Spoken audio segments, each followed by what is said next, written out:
Hello and a warm welcome to a new episode of the Academy on Air. Today's topic is smart bidding in the wider spectrum of automation. If you have tuned in last week, we talked about non-last click attribution and how we recommend to use a data-driven model or a time decay or position-based model. Now, hopefully you have done those changes already, because those will actually affect how your smart bidding will work, and that's how we're going to look into today. My name is Patrick. I am a regional product specialist in the EMEA region. My name is Imran. I'm a product specialist in our bidding attribution and measurement team in EMEA as well. And today, again, we're going to talk about smart bidding. And the reason why we talk about automation and smart bidding is that, as you know, consumer behavior is evolving faster than ever. We see a change in how people are searching. We see a change in how people are interacting with advertising. And as such, it becomes more complex for you to run your campaigns or the campaigns of your clients. Now, luckily enough, our marketing technology, as in terms of automated bidding strategies, has also become more sophisticated. So you have a large array of different automation strategies at hand, and this actually makes it easier for you. Now, however, you have maybe spent 5-10 years already in managing keywords and bids, so you're real experts already when it comes to that. So why would you change to an automated strategy? Well, the thing is mostly that, like 10 years ago or 15 years ago, there was a budget, there was a keyword, there was a bid, and that's how you managed your AdWords campaigns. Now, then about 5 years ago, we added enhanced campaigns and bid adjustments. So you can do bid adjustments for location, for ad schedule, for device, and so on and so forth. And as time went by, we put more and more signals in that actually you can adjust or that adjust your bidding. Now, last week, we talked about conversions and non-last click attribution. So the conversion path became more important. We talked about how different device types actually affect it, and so on and so forth. So now we have a large array of different signals, and it's getting more and more complex and complicated to actually adjust your bidding manually for all these different signals. So it's virtually impossible, right? Especially if you consider every single auction. You would have to do it 24/7, 365 days in the year. So it's very time consuming, and you probably have a lot other tasks and strategic exercises to do that you'd rather spend your time on than just manually adjusting the bids in your specific campaigns. Yeah. And machine learning is actually that. So automated bid campaigns will help you. We have machine learning algorithms that can analyze up to 70 million signals in less than a second, and a lot of different signals are going in there, right? So definitely more sophisticated than any human would ever be able to do it. And so there are three reasons really why you should switch over to automated bidding strategies or automated campaigns in general. So number one is work faster, so kind of save time. Second thing is work smarter, make usage of all these different signals. And thirdly, you'll actually get a better ROI and better conversion rates from it. So number one is what we said already, like you have a lot of different signals. So you can actually leverage those signals and set the optimal bid for every single auction. So you don't have to get in and do manual bids as this is real time. So you something you can't even do manually. And then again, leading marketers are 50% more likely to increase investments in capabilities like machine learning. So you'll be actually ahead of the curve when it comes to your competition, for example. This is a quote that I really, really like by Josh Sutton, the global head of data and AI in Publicis. He said that, well, machine-like functions make marketers more effective and efficient at their jobs. And that kind of frees up time for high-level work, like strategy, like making sure you have the right creative message in your ads, actually, that fits your different audiences. But one thing I really like here as well is not so much the quote, but also that Publicis has a global head of data and AI, right? So they see this as a real important topic, as so much so that they give actually a specific department to it. So that's the one thing. So work faster, right? You're quicker. And then also work smarter. Like previously, you may have done a lot of mundane bidding and mundane tasks that kind of may have been good in the past, but nowadays you have more and more tasks, or like you as an agency also will have more and more responsibilities. For example, you may have to do customer acquisition. You're exploring new ad formats. You're exploring new forms of targeting in terms of the upper funnel campaigns, more display campaigns, more video formats. And all of that takes time and is actually a bit harder task. So leave the mundane task of bidding to automated strategies and focus on stuff like attribution, user experience, or better reporting. Yeah, essentially just funneling in the highest quality information that you can into your strategies and then allowing the machines to do what they do. Exactly. And eventually, like as it's real time, it is better than any human could ever do it. We know, and this is kind of an example that we give, here's an example of Grips, a procurement platform in Switzerland. They increased their conversions by 38%. We see consistently that smart bidding campaigns outperform human bidding or manual bidding. So you probably actually get a higher return on your investment using an automated strategy. So not only are you saving time, you're also getting more out of it, right? And you still control your spend. This doesn't mean, automated bidding strategies doesn't mean that the system takes over everything. You set your budget and a certain target CPA or target ROAS, and by that, you control your bids. And we're going to go into detail in a second about that. One thing I want to say is, and again, we're going to go in a bit into detail around that. This is smart bidding strategies work seamlessly with our audience solutions, and they work seamlessly with attribution. So when you switch to a data-driven model, you don't have to do anything. Smart bidding strategy will pick that up automatically, and it will seamlessly integrate. But the question is now, there are a number of strategies out there. So which one should you pick? Cool. And just to kind of go back on the attribution piece that Patrick was just talking about, if you consider when you move away from a last click model where you're giving the entirety of the credit to the last touch point and you move to a non-last click model, what smart bidding has the insight to do is basically allow you to bid up the funnel and then to gain that insight in terms of this is going to bring someone into our marketing funnel and this is going to help someone convert. And so consequently, it will just allow you to bid more strategically across the entirety of your funnel. So absolutely key to make sure that that's something you look at before and during your transition to automation. So identifying the right bidding strategies for your business. So we have a few different bidding strategies. You would have seen these from within front end. Obviously, we have strategies within AdWords for bidding, for visibility or for website clicks. But our smart bidding strategies are very much focused around conversions and conversion-based bid strategies. So you've got target CPA, enhanced CPC, target ROAS, and maximize conversions, which is not on screen, but it's one of our newest bidding strategies, and it's within there as well. So if we consider that we've got those 4 different bidding strategies and they're going to have slightly different functionality, which we're going to go into in more detail. But if we take it on a high level and think about what you gain and lose from each of these, if we think about control firstly, if you're using things like eCPC, you're going to have a much, much higher level of control on your CPC, and you're going to have a lower control on your CPC in terms of setting that and kind of having complete control on it with maximized conversions, target CPA, and target ROAS. Conversely, if we're moving towards kind of, the requirements that you need, we are in a position where the only bidding strategy where you actually have to have any volume of conversions is target ROAS now. We have so much faith in our ability and our machine learning ability to learn from the get-go and to learn very quickly that we've removed those requirements.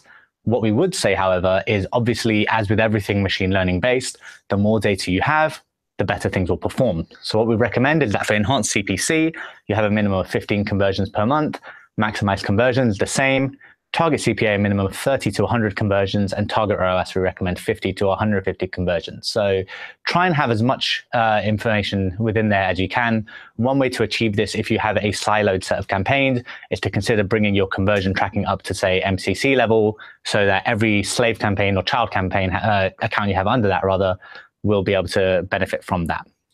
One question I get here is a lot, like, what if I have a new campaign? So I set up a complete new campaign. I don't have any conversion data in there. Should I wait until I set up? No, not necessarily. Not necessarily at all. One thing you might want to look at then, if you've got a new campaign and perhaps you don't know what the target needs to be, we recommend using maximize conversions because the algorithm on that is designed around spending your budget and getting you as many conversions as it can for the lowest possible CPA. Mm-hmm. And that will then give you that ability to then say, okay, we have a rough idea of what the CPA should be here, and then let's think about how we optimize that going forward. So a good way of starting would be maximize conversions and also eCPC, which gives you an ability to say, okay, I don't know what my target should be, but let's set a maximized bid, a CPC bid that we don't want to exceed. and then it will go and get you conversions as well. So either of the two on the left will be a really good starting point. And once you've got that information, that data, move to the two on the right for much better performance and the strongest signal that you can use. Okay. Cool. So moving on to the strategies themselves, ECPC, as we mentioned, is our kind of, I guess for lack of a better phrase, entry-level smart bidding strategy. It's the most easily accessible. Essentially what you do with it and the way you use it is you set a baseline bid of a CPC. And what will happen is, on average, over the course of time, it will not exceed the average. Individual bids may be higher or lower. We don't have a threshold on how high or how low individual bids will go, but the overall average will stay within the max CPC you set. And then it will look to get you as many conversions as possible. What it will look to do is get you as many conversions as we mentioned just now, while maintaining the same average CPA as you would have had on manual. And then one of the biggest benefits of eCPC over the other ones is that if you do happen to use a in-house tool or a third-party tool such as Marion, Kensho, or Adobe, you're able to utilize eCPC along with that to leverage real-time auction-level bidding alongside your third-party tool, which may have things like cross-device bidding that you require. So eCPC is a really good tool for being able to use them together. And a really good point about it is that it is available for search, display, and shopping as well. So any of your campaigns that you're running on AdWords, you can use eCPC on them. So moving on to maximize conversions, which is our newest bidding strategy, as I mentioned earlier. It launched in around February. One thing it will do is it's going to leverage auction level bidding, which is something we use across all of our bidding strategies, but it's really worth mentioning on the three we're going to talk about now, where what it will do is essentially look at those 70 million signals that we're analyzing in 1/10 of a second. And for every single auction that we're entering, it will calculate an individual bid based on audience data, attribution data, peer sets, etc., and then calculate an individual bid for each single auction. So that is what we call auction time. But that's also why it's better to have more conversions. Yeah. Because then they have more data around which signals kind of yield conversions versus others. Exactly. Okay. So the more data you have, the better our algorithm will be able to say, okay, this is the bid I need to set for this user in this location on this device, searching particularly this query. So everything is the fulcrum around each bid is the query itself. So as we mentioned, maximize conversions, you don't need to set a target CPA. The way you use it is by setting an individual daily budget. What the bidding strategy will do is look to continually learn from all user behavior that's going on and gain you as many conversions as possible for the lowest CPA possible whilst trying to spend that budget for you. It's really useful if you happen to have budget restriction. And the reason for that is when we talk about things like target CPA, it's essentially working around campaigns where you've got headroom for improvement and it will look to get you more conversions. And consequently, what you need to have is obviously have a headroom for budget. For those campaigns where you don't have that available to you, maximize conversions is a really good way of being able to work within a budget restricted campaign. And then finally, a slight downside, I would say, is that it's only available on the search network, not on shopping on display. But obviously, the next two solutions we will look at will give you the ability to use that. So target CPA. It's going to sound like it works very similarly to maximize conversions, but we'll kind of talk through the differences for you. Again, it uses auction level bidding. It will, again, continually learn from user behavior. But the key thing here is it will try and get you more conversions at or below the target CPA that you've set. Individual conversions may be higher or lower, but on average, it will look to hit your target. It will basically work on allowing you to focus on the strategic initiative that Patrick was talking about earlier. So working on your audience list, working on your measurement, your attribution, perhaps using third-party or external data that you can bring back into AdWords to have the really complete view of your omni-channel marketing efforts. And then obviously this will allow target CPA to learn from that. And then finally, it's available on search and display. So this is where it differs to maximize conversion somewhat slightly.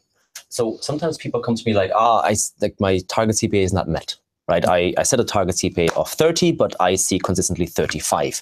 Specifically in the beginning when I set the campaign, what has gone wrong there? Yeah, so the thing to consider, if you look at the graph on the right-hand side there, short-term fluctuation for target CPA is absolutely normal. And the reason for that is you've got to take into account time lag and conversion reporting lag.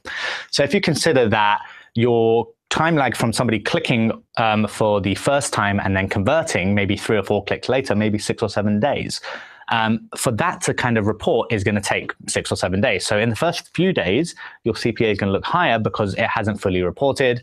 What will happen is over time that equalizes and then you have stability whereby your CPA will obviously kind of change. So what you might look at is You may look at the CPA for, what are we, Friday? You may look at Monday and Tuesday's performance, and currently it's looking a little high.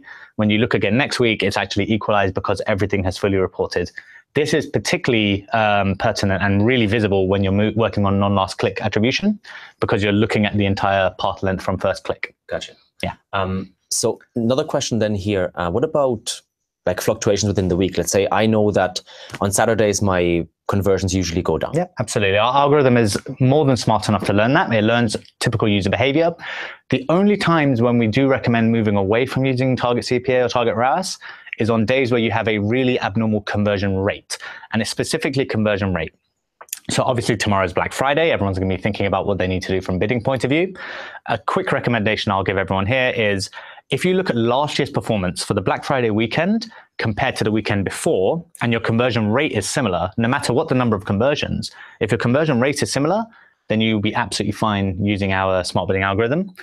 If your conversion rate is vastly different, and by vastly I mean 20% or more different, then our recommendation is to kind of shift away, because obviously the conversion rate is the fulcrum around where we make our predictions. So the predictions are based on conversion rate. Yes. Okay. Cool. So everything is looking at what we call PCVR, which is predicted conversion rate, and it's looking at kind of historical performance. So whether that is a 10 conversions on Monday, 10 conversions on Tuesday, and then suddenly 100 and 200 conversions on Saturday and Sunday, if that's stable throughout each week, we will know that. Okay, perfect. Yeah. And then finally, target ROAS.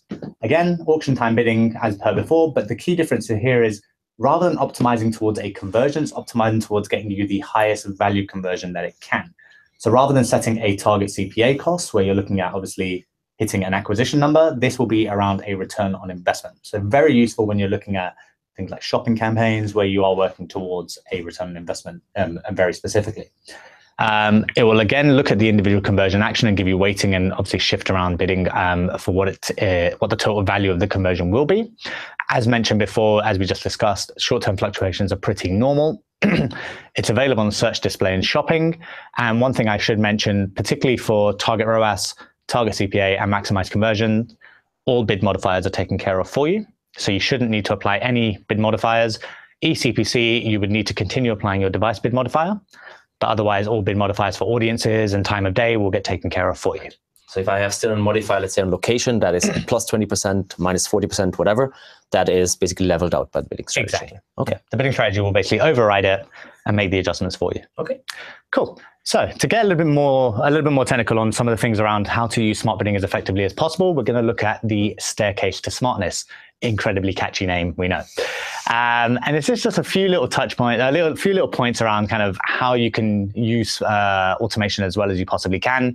Obviously, you looked at attribution in detail last week, so please do, if you haven't watched that, please do go back and have a look at it, because it is fundamental to doing everything as well as you possibly can.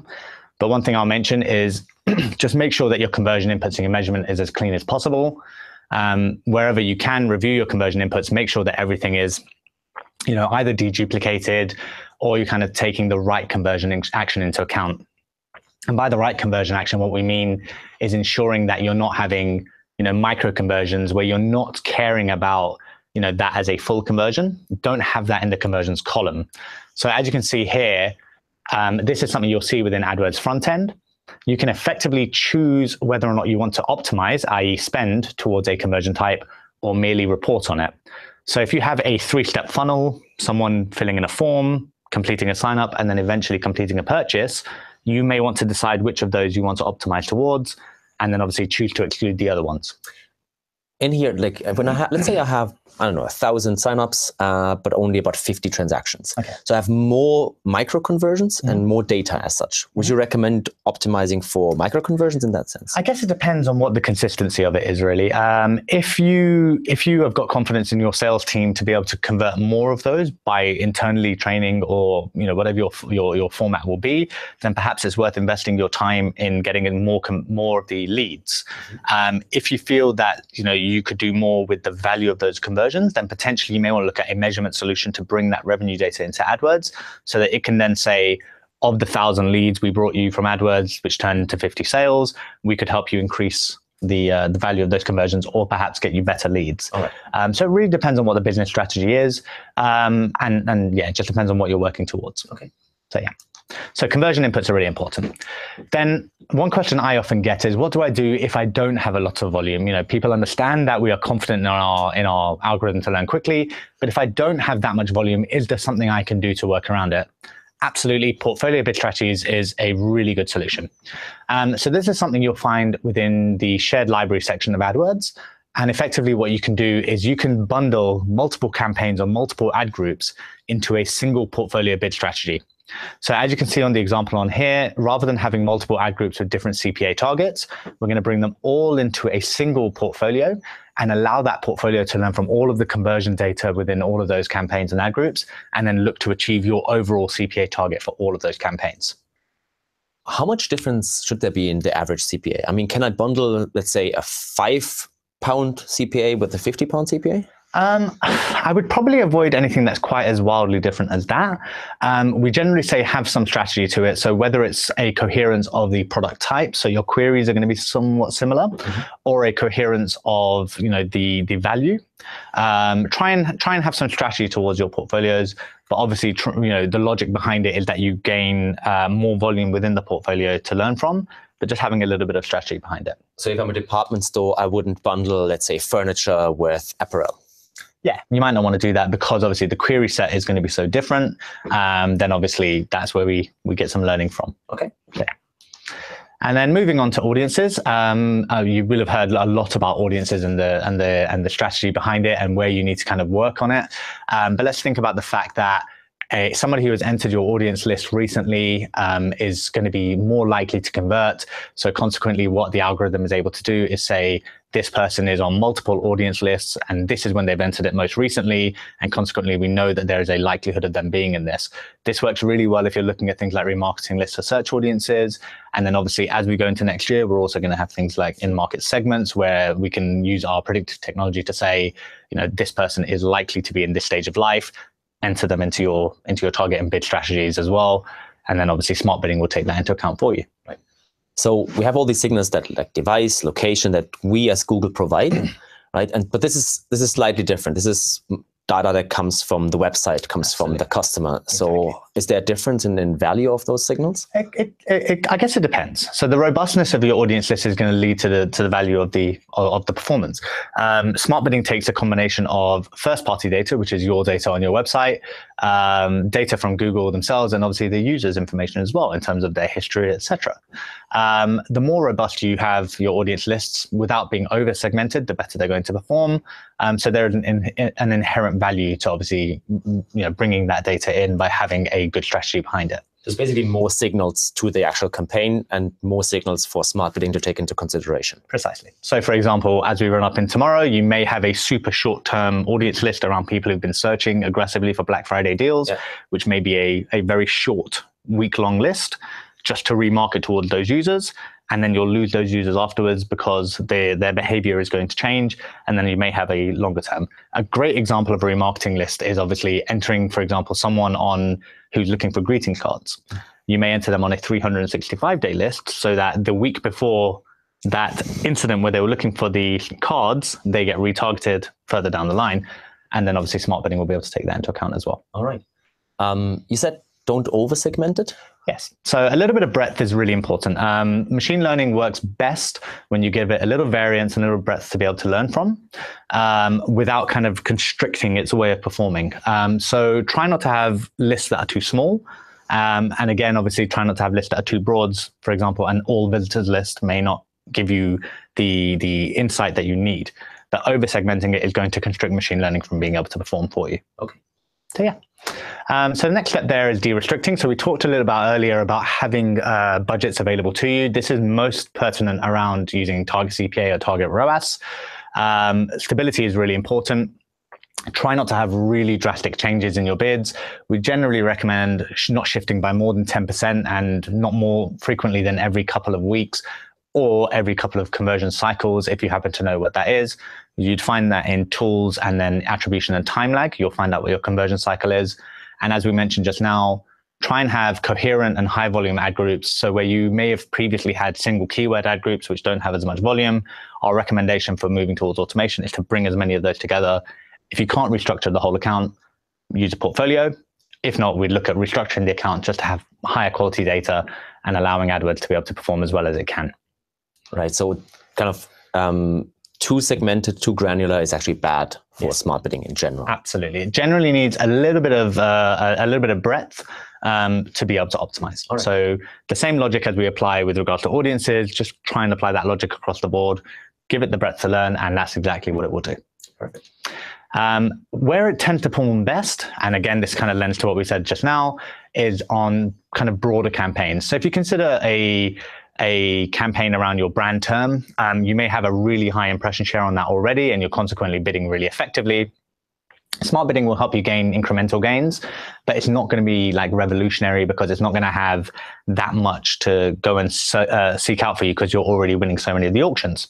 If you consider things like broad match modified or shopping campaigns or dynamic search campaigns, this is where it will have the headroom to say, okay, we currently have a 60% impression share, but we can improve that because we will understand the signals better than you do. And then consequently, it will help you bid more effectively on there. So if you're really just stepping into the world of automation, I would recommend looking at things like dynamic search ads and broad match terms to be able to do your bidding on. And this has to do with the fact that we're not bidding on a keyword basis, but on a query basis, or an auction level basis. Exactly. Really. So we're looking at the query. So rather than looking at a keyword in the traditional sense, we're very much looking at the way people are searching. And as we know, particularly with voice, that's starting to really change. And this goes back to your first slide around consumer behavior changing. With voice, the type of way people search is vastly, vastly different. And things like a dynamic search ad campaign is designed around being able to leverage that length of search term and then match that to something on site and then combine that with something like smart bidding. It will take the history of that type of query into account, site performance, audience lists, devices, etc., and find you the right bid. So test on broad match or dynamic search ads. Yeah. So if you have currently a manual bidding account structure and you dealing with like phrase match and exact match specifics, so you have a very specific set of keywords and queries you're targeting, and you want to move to smart bidding, it's worthwhile to consider broad match modifier in order to get that uplift in queries, to get that uplift in potential conversions from other search terms you haven't been exploring as of yet. Absolutely. Cool. And then, so what we mean by that, if you look at this, the example on the left, we have green lawnmowers in an exact match keyword. So what it will do is if somebody searches for green lawnmowers, it has your CPC bid and away you go. If we have green lawnmowers as a broad match modified, then you can see all the different types of queries that we're going to be able to bid on. And based on somebody's history or based on the query history, we'll know, and this example we're looking at is perhaps what eCPC might do. It will shift the bids around based on the performance. So somebody searching for push mower or electric mower is going to bid down because it's such a broad term that it might not be around. It might not be a much more kind of targeted term for a conversion that's more likely to happen. Whereas if somebody's searching very specifically for a Greenworks 20-inch electric mower, it's more likely to have a conversion, and so consequently the CPC will be higher. And I think this is really key to understand because a lot of times people are afraid when they enter like a broad match keyword because they would think, but they're not bidding on everything around that specific keyword. Like it could be very vast way of bidding. However, smart bidding will take that into consideration. It will learn from, let's say, failure, will learn from success. Yeah. So exactly. that kind of smart bidding is your way to use broad match modifier and broad match more effectively. Precisely, because it will learn which are the valuable terms and which are not. Yeah. And then obviously allowing room for optimizing. So just having more creativity. So this again comes back to breadth. Try and have multiple ads in your ad groups. Try and have kind of, a lot of variants for the smart bidding to learn from. So it will learn, okay, this ad for this query is more likely to perform. Consequently, I should do the bid at this position. So you would have heard a lot from your Google people of contact, or you may have read a lot about things like creative excellence, having a lot of variance within your account. This is where you're going to be able to really harness that and take the most advantage of it. And then finally, as we mentioned earlier, having kind of volume is going to help. So having larger campaigns with more stability is going to allow the smart bidding to be able to learn and really optimize as well as it possibly can over a given period of time. And this kind of goes back to the de-restriction, like don't go too segmental, don't go too granular. That might have worked back in the days when you do manual bidding. For smart bidding, you need to give a bit more leeway, a bit more data for the system to learn. Exactly. Yeah. Perfect. Cool. So then there's a few do's and don'ts. We get a lot of questions on the smart bidding because there has been a lot of change over the past years. So we're going to go in a few specific questions around target CPA and target ROAS in particular. Number one being a do is definitely add high quality creatives. So that time you save on bidding, use that to kind of really tailor to your audience, right? There are, like, for example, if functions that you could use. So you can actually change your ad creative based on the audience that you're targeting, right? So that is, yeah, so that's really brilliant because like that will speak to the individual user rather than a generic ad, for example, right? And look at the quality by looking at, for example, relative CTR. Right, so, and your quality score. While we're on that, tell me a little bit more about if functions. How can we use them? I know you can use it on devices. So if somebody is on mobile, deliver this message. But is there anything more we can do with that? So what I'm really a big fan of like using it for audiences. So let's say you have somebody who has visited a cart before. In that case, you may want to change your description line or even your headline based on that. So for example, get a additional 20% off for everyone who has bought before, etc., etc. So based on the audience, you can play around with that. And here again, that goes full circle. That's why it's worthwhile to actually explore and having audiences added to your campaigns. Absolutely. Second do is give it a control period. So when you enter smart bidding, you will have to wait for a bit in order for the smart bidding to learn from your campaign, right? Learn from the different signals. Don't make major changes. And don't adjust the CPA immediately. So oftentimes people panic after 7 days because the target CPA is not met and they think they're overspending. It might be part of the learning period that the smart bidding strategy is exploring where it can bid higher and where it can bid low. And then over the course of a month, it will actually go down again and have learned from that learning period and will, over the course of a month's time, yield that target CPA that you put in. Cool. So the learning period is somewhat like an equalization period kind of thing. And the more data you have, obviously, the more, the shorter that learning period is, or the shorter that that control period can be. 2 weeks is a rough guideline, right? It depends really on your specific campaigns or specific account. One thing you mentioned earlier was the conversion delay. Now, the conversion delay is like from the day somebody has clicked the ad until they converted. And that depends really on your business. You might be in a business where people immediately, most of the time, convert. But there might be times when, for example, when you buy furniture or when you book a travel, exactly, that might take from 7 days to 14 days to even longer than that, right? So you need to wait for a bit for smart bidding to get those conversions in. So so smart bidding may have bid higher on a certain query, but will only see the conversions after 2 weeks, right? And can only learn after 2 weeks' time, right? So the longer the conversion delay, the longer that transition period. Those are the do's. Then there are a few don'ts as well. Please don't make significant changes to budget and bids within specifically the learning period, so at the beginning of the campaign. But even if you have a long-standing target CPA campaign, long-standing target ROAS campaign, if you were to change the target CPA by half, for example, or like increase it, the smart bidding strategy will go back into learning period, right? So 20% changes up or down are acceptable, even beyond that. But yeah, the less data you have, the more fragile your campaign is, the less you should actually do changes.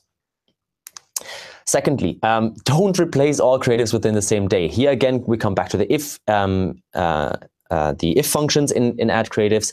Kind of add new creatives, but don't interchange them immediately, because that will basically tell the smart bidding strategy all the assets you've been working with so far are replaced. Here's a complete new set of assets that you need to work with. So it's basically, again, have to start from scratch. Okay. And so that's to do with kind of retaining the history of performance then? Yeah, so gradual changes is the key.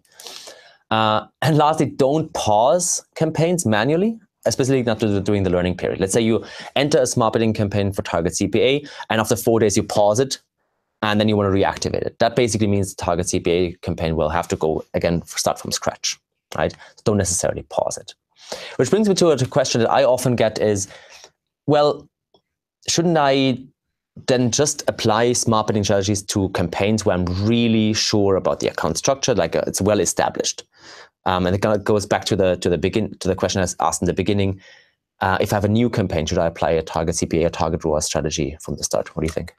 I guess it's a hit and miss thing. If you do already have a really good structure, then you know that you're going to be in a position to be able to utilize it as best possible. Yeah. If your structure is very shall we say, bitty, yeah. for lack of a better phrase, and you've got keywords and campaigns all over the place in different ad groups, then a good way around that is to look at something like her portfolio bid strategy, where that way you don't have to worry about the fact that your current structure is a little bit messy, but you can obviously create an artificial coherence around that for the time being, while you then perhaps go and look at, you know, working on your account structure over a period of time. So a couple of solutions there that you can use. So portfolio bid strategy will be one solution, and the other enhanced CPC is kind of like go as baseline bid. Absolutely. A nice and safe way of using it. Perhaps not performance-wise, perhaps not the most powerful of our smart bidding strategies, but a very safe way of entering the fray. Cool. So yeah, that brings us eventually to the next step. So what should you do now? What should you do later? First thing to do now is identify the campaigns that are a good fit for smart bidding. Again, check your opportunities tab in AdWords.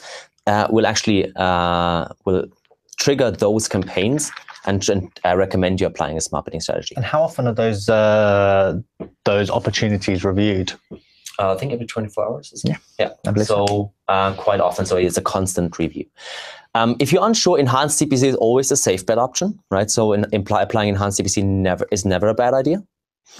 Then in the next section, implement the selected bid strategies, like implement a target CPA, implement a target ROAS, try out a max conversions. If you're unsure or you have tried a third-party strategy, you can use drafts and experiments and talk to your Google representative around how to set that up. In the long run, review your bidding performance. Obviously, if there might be cases where smart bidding can be a bit tricky, or you're not sure whether you've properly applied it. So review the bidding performance, but give it a bit of time. I don't immediately expect, like after 3-4 days, results. The smart bidding strategy, again, with more data will work better. So over the time of like 2 or 3 weeks, you should actually see good results. And if needed, you can make minor adjustments according to the best practices that we just presented. So if you have, for example, a very granular account structure, that might not be the best for your for applying a target CPA strategy. So yeah, that's basically it. So work faster, work smarter, and win more with the help of smart bidding. We hope that this was useful to you and also a bit applicable. And we now open up to questions and see whether there have been some already. Okay. We do struggle with mice sometimes at Google. Actually, it won't let me check the... Interesting. I think you need to exit from the presentation. So if you bear with us for a second in order to see the different questions. Okay, here we go. Perfect. So we've got a question from Marco here. How many times can you change your target CPA? How much time does it need to learn? And how quickly can you lower your targets? So to answer that question, we'll go back to what we discussed earlier. We would recommend not making aggressive changes to your target CPA. We definitely recommend not making any changes within the first couple of weeks during the kind of learning or equalization period. How many times can you change it? As often as you would like. How much time does it need to learn? That varies on the volume. And how quickly can you lower your targets? Well, we recommend not aggressively lowering your targets, so no more than kind of 10%. And generally, we would recommend a couple of conversion cycles. So if your conversion cycle from first click is, say, 3 days, then give it 6 days. If your conversion cycle is 10 days, you may want to give it 20 days. So hopefully that answers your question. Next one is, which bidding strategy would you suggest for hotel brand campaigns? Search, low volume, and which for general campaigns? Search, high volume. So this, again, it depends really on the specific campaign. When you say volume, do you mean low volume of conversions or clicks? If you have a low volume of conversions, we recommend going with enhanced CPC, right? That kind of gives you the possibility to kind of manually control your bids if you see that, if you would kind of enter auctions more aggressively. For general campaigns with high volume, when you have high volume of clicks and conversions, we definitely recommend going to target CPA. If you have if I assume you're asking for hotels again, if there is a booking value, that is, you have a booking of £100 or 150 or 1,000, then you can obviously then also use the target ROAS campaigns. Yeah, absolutely. And also, I guess it depends on what you classify as low volume. Low volume might be 15 conversions. It might be 1,000 conversions. It really depends on what you classify as low. generally, as Patrick just mentioned, eCPC is a very safe way of working around a low volume campaign. Alternatively, you may want to look at something like maximize conversions, which since it's launched, has had some fairly spectacular results. So there's a couple of solutions you have there. Right. Then George is asking, since we switched to DDA model, so data-driven attribution, is the only bidding strategy type that we have at our hands smart bidding? No, you can actually use manual bidding still. Absolutely. I mean, we would recommend using smart bidding, and the reason for that is when you move to a DDA model, you're looking, or in fact, any last click model, you're looking at the entire search funnel from first click. So suddenly you have a lot more data to hand. So I generally would suggest that smart bidding would help you leverage that, but you can absolutely use manual bidding with data-driven attribution if you wish to. I would just say to you then, that is giving me a lot of data for you to be manually optimizing, because you're going to get a lot more insight in terms of RLSA lists and how they interacted with different devices at different touch points. And suddenly you are managing a mountain of data. Right. Next one is from Marco again. Should you change your conversion window to 90 days for customers in the cruise business or automotive clients? Ultimately, your conversion window is down to the conversion lag. So if you have got a conversion window that you know is particularly long, then yes, you should absolutely look at changing the conversion window. If your automotive clients may be looking at things like a lead, that is going to be a considerably shorter conversion window than a full conversion cycle. Ultimately, it comes down to the actual length of conversion lag that you've got at the moment. Right. Next one is by Stefan. If you run a display campaign for a college to increase the number of online bookings for an open day, which bidding strategy would you recommend? Now, this seems to be a very specific question, so let me try to kind of take that one step at a time. So a display campaign to increase the number of online bookings for a specific day. I'd recommend using a target CPA campaign if you don't have a value, and this seems to be the case. So apparently there's no value for booking. So target CPA campaign would be the one. It depends again on the volume of conversion that you get. Well, it also depends on how long you're planning on running the campaign for. Right. If it's going to be a short burst campaign, then I'd probably recommend, well, you can't use maximize conversion because it's search only. It'd probably be eCPC in that case, because if it's going to be kind of centered around delivering as many leads as possible for a given day, you're going to run it for a short time, I would assume. In that case, I would recommend eCPC because it will look to get you as many conversions as possible. Whereas you won't have, if you're not running the campaign for long enough, you won't get the time to generate that data for target CPA or target ROAS to work on. So depends on what the campaign is. If it's a flighted campaign, then it's going to be eCPC for display. And if it is a search campaign that you're running as a flighted campaign, then you may want to look at maximize conversions. Right. Sam is asking about seasonality. So we said earlier that the target CPA or any other smart bidding campaign will actually learn and understand seasonality in terms of days of the week. Yep. And Sam is asking, does that apply with like longer term seasonality too? As in like, hey, there are certain days of the month that see an increase in conversion rate. Yeah. Yes, smart bidding strategies will understand that as long as you leave the campaign on for a few months, right? Yeah, and well, even still, I mean, we've got historical data, right, that is sitting within the algorithm to learn from.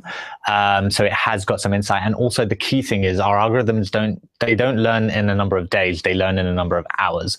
So when you have got a seasonal period which is more than 1 or 2 days, then our algorithms will learn quickly enough. So conversion fluctuations over the course of a week-long period or seasonality that takes place over the course of a year, we are absolutely able to learn that, especially if it's a regular occurrence, i.e., let's say payday, for example. Right. If it's a regular occurrence, we are absolutely able to learn that. And because the query types change around then as well, performance will obviously enhance around there as well. Right. Then Melon is asking, how many days of conversion window would you suggest for the service sector? And she specifically asked for the legal service sector.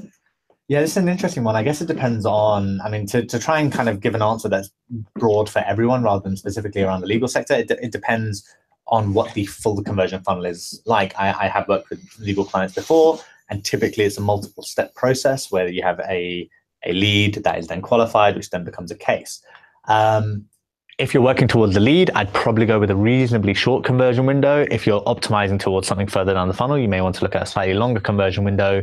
And then in terms of how you do your bidding, you'd probably want to find a weighted average for the acquisition cost around the drop-off from lead to cases, and then bid around that with a slightly longer conversion window based on the length of time it takes for them to qualify those leads to then become cases. So, and that is a very similar kind of way to how potentially a insurance company or price comparison company may work as well. Ultimately, it comes down to the process that they have. But that's one way you may want to look at doing it. The default conversion window is obviously 30 days. The maximum you can go for is 90 days. Yeah. And the minimum is 7, correct? Or no, it's 1, isn't it? It's 1. It's 1. So yeah, it really depends on what your kind of process is. Generally, we would recommend, I mean, ultimately it comes down to conversion action, but yeah, 30 is the default and tends to be quite safe. Super. There seem to be no other questions. So thank you very much for tuning in today around smart bidding. We again will make this video available online for your colleagues to review. Feel free to share the best practices. Next week, we're going to talk about another form of automation, which might be very interesting for you as an agency, specifically around Data Studio. So this week, we talked about automation of bidding. Next week, we're going to talk about automation of reporting, be it to your client, to your boss, or anyone in the company, really. Again, thank you very much for tuning in, and see you next week.